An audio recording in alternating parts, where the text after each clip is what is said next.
நம்ம மட்டும் தாய்லாந்துக்கு தனியாக ட்ராவல் பண்ணலைங்க. நம்மளோட ஒரு ஃபேமஸான யூடியூபரும் வந்திருக்காரு. எல்லாத்துக்கும் வணக்கம்.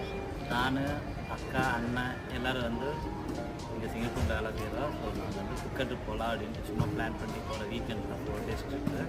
ஒரு பட்ஜெட்டான ட்ராவல் பண்ணிருக்கீங்களா. ஸோ புக்கெட்டில் எனக்கு ஒரு சில இடங்கள்லாம் தெரியும். எப்படின்னா நம்ம கூகுளில் சர்ச் பண்ணி ஸோ அந்த 4 நாள் ட்ரிப்பில் நம்ம வந்து ஒவ்வொரு இடங்களுக்கு போவோம். அங்கே போயிட்டு எக்ஸ்ப்ளோர் பண்ணுவோம் அந்த இடத்துல எங்கேங்க. ஸோ அங்கே ஏதாகக்கூடிய செலவுகள் அங்கே இருக்கக்கூடிய இடங்கள்லாம் நீங்கள் போக போக பார்ப்பீங்க. இப்போ நம்ம சிங்கப்பூர் ஏர்போர்ட் சிங்கப்பூர்லேருந்து ஃப்ளைட் ஏறி நேராக புக்கெட். ஸோ 2 மணி நேரம் ட்ராவல் நம்ம புக்கெட் போயிட்டு அப்புறம் அங்கேருந்து ஷட்டில் பஸ் எடுத்துகிட்டு அங்கே வந்து சவுத்து புக்கெட் பட்டோங்க ஏரியாவுக்கு போய் தங்கிடுவோம். ஸோ அங்கே போயிட்டு நம்ம தங்கிட்டு நம்ம அடுத்து நாளைக்கு போயிட்டு வீடியோ பண்ணுறாங்க. நாங்களாம் சொந்த ஊர் கோயம்புத்தூர். ஸோ இது வந்து ஒர்க் பண்ணிட்டு இருக்கோம். ஸோ வீக்கெண்டில் இது மாதிரி ட்ரிப் போயிட்டு இருக்கோம். இப்போ வந்து குரூப்பாக போகிறோம். ஸோ நீங்கள் பாருங்கள், வீடியோ பிடிக்க அப்படியே அக்காவுக்கு சப்போர்ட் பண்ணுங்கள். நன்றி, வணக்கம்.